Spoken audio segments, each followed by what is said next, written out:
করি আপনারা সবাই ভালো আছেন এবং একটি বিশেষ কারণে আজকে আপনাদের সম্মুখে আসলাম। বাংলাদেশ ছাত্রলীগ, আমি বাংলাদেশ ছাত্রলীগের একজন সাবেক কর্মী হিসাবে আজকে আমার হৃদয়ে আঘাত লেগেছে।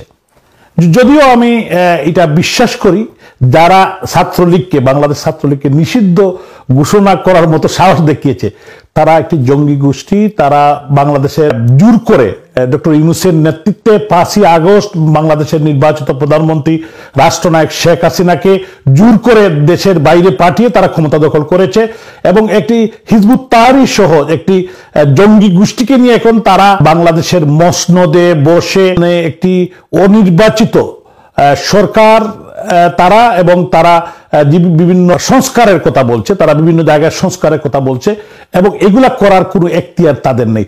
একটি অবৈধ ইন্টারিম গভর্নমেন্ট তারা কিভাবে এগুলার মধ্যে হাত দেয় এবং বাংলাদেশ ছাত্রলীগের ইতিহাস, বাংলাদেশের ইতিহাস 1948 সালের 4 জানুয়ারি ফজলুল হক মুসলিম হলে বাংলাদেশ ছাত্রলীগের জন্ম দিয়েছিলেন জাতির পিতা বঙ্গবন্ধু শেখ মুজিবুর রহমান। এই ছাত্রলীগের ইতিহাস বাংলাদেশের ইতিহাস।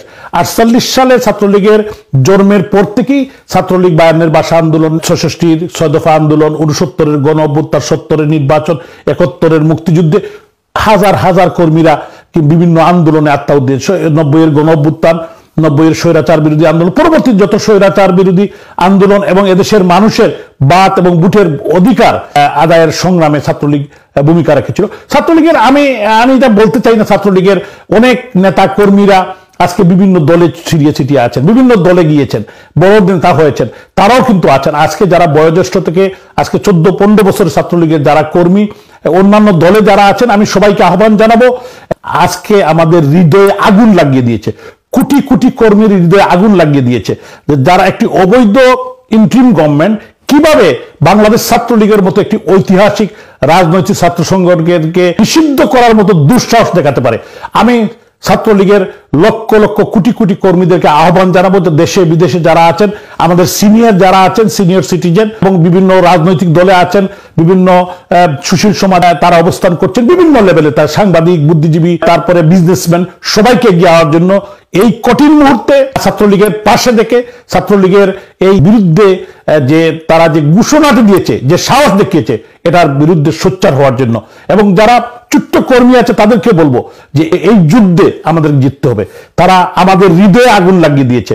আমি সবাইকে আহ্বান জানাবো, ছাত্রলীগের প্রত্যেকটি নেতাকর্মী যে যেখানে আছেন সবাইকে এই যুদ্ধে, এই জঙ্গি গোষ্ঠীর বিরুদ্ধে এবং আমাদের প্রাণপ্রিয় নেত্রী, জাতির পিতার সুযোগ্য কন্যা, বাংলাদেশের সফল রাষ্ট্রনায়ক যিনি বাংলাদেশের প্রধানমন্ত্রী এখনো আছেন, যদিও তারা বিভিন্ন কায়দায় তারা বলছে যে উনি রেজিগনেশন দিয়েছেন, উনি দেশে থেকে সরে গিয়েছেন, উনাকে জোর করে দেশের বাইরে পাঠানো হয়েছে এবং উনি কোনো রেজিগনেশন দেন নাই, উনি এখনো প্রধানমন্ত্রী, উনার সংসদও আছে।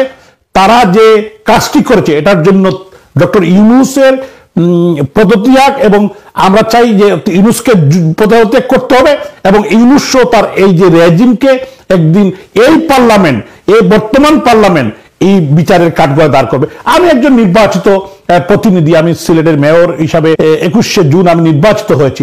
আমাদের যারা মেয়র, উপজেলা চেয়ারম্যান এবং আরো যারা মেয়র, সবাইকে কিন্তু তারা এক কলমের এক কুচায় তাদেরকে নির্বাচিত প্রতিনিধিদেরকে তারা বাদ দিয়ে দিয়েছে।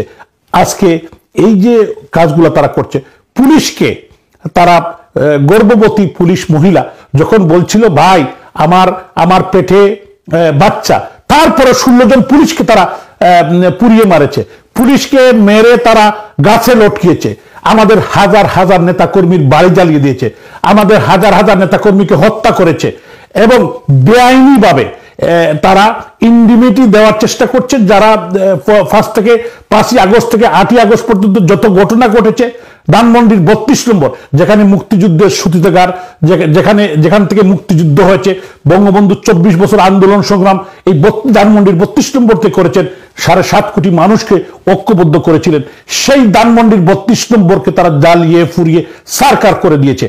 আমাদের এই দেশের স্বাধীনতাকামী মানুষের, মুক্তিযুদ্ধের সপক্ষের মানুষের হৃদয়ে তারা আগুন লাগিয়ে দিয়েছে। আমি এই জঙ্গি গোষ্ঠী বিচার চাই এবং এই জঙ্গি গোষ্ঠীর প্রতিরোধ গড়ে তুলতে হবে এবং এদেরকে এই আমাদের যে প্রাণের বাংলাদেশ, আমাদের যে মাতৃভূমি, আমাদের স্বাধীন বাংলাদেশ, যে দেশের জন্য 30 লক্ষ মানুষ রক্ত দিয়েছেন, 3 লক্ষ মা বোন তাদের সম্ভ্রম দিয়েছেন, এই দেশকে জঙ্গিদের হাতে ছেড়ে দেওয়া যায় না। আমি সবাইকে আহ্বান জানাবো, শুধু এটা নয়, তারা বিভিন্ন জায়গায় তারা মানুষ হত্যার থেকে শুরু করে কল কারখানা দাঁড়িয়ে দিয়ে প্রায় 200টি আপনার ফ্যাক্টরিকে তারা বন্ধ করে দিয়েছে, তারা মানুষের বাড়িঘর লুট করেছে, আপনারা দেখেছেন। এবং আমাদের আওয়ামী লীগের নেতাকর্মীর বাড়িঘর তো গ্রাম থেকে গ্রামান্তরে, আমাদের ছোট্ট কর্মী থেকে শুরু করে সবার উপর মামলা দিয়েছে, মহিলাদের উপর মামলা দিয়েছে, সন্ত্রাসের অভয়ারণ্যতার সৃষ্টি করেছে। আজকে কিন্তু বাংলাদেশে কেউ বলতে পারবেন না তারা ভালো আছে। আমি এই কথাটুকু বলতে চাই, যারা আওয়ামী লীগকে পছন্দ করেন না, এই সরকারকে পছন্দ করতেন না, তারাও বলতে শুরু করেছেন যে না, আমরা আগেই ভালো ছিলাম, আমরা শেখ হাসিনার আমলেই ভালো ছিলাম, আমরা শেখ হাসিনাকে আবার চাই। আমি অনেকের সাথে কথা বলেছি, আলোচক ছিলেন, তারাই কিন্তু এই কথা বলছেন। আজকে রিক্সা শ্রমিক থেকে সাধারণ মানুষ, আজকে যারা মানুষ বাজারে যেতে পারে না, দ্রব্যমূল্যের ঊর্ধ্বগতি থেকে শুরু করে প্রত্যেকটি জায়গায় সন্ত্রাস, রাহাজানি, মানুষ খুন এই সরকারের একটি গুণ। আপনাদের সবাইকে অসংখ্য ধন্যবাদ। জয় বাংলা, জয় বঙ্গবন্ধু, জয় শেখ হাসিনার।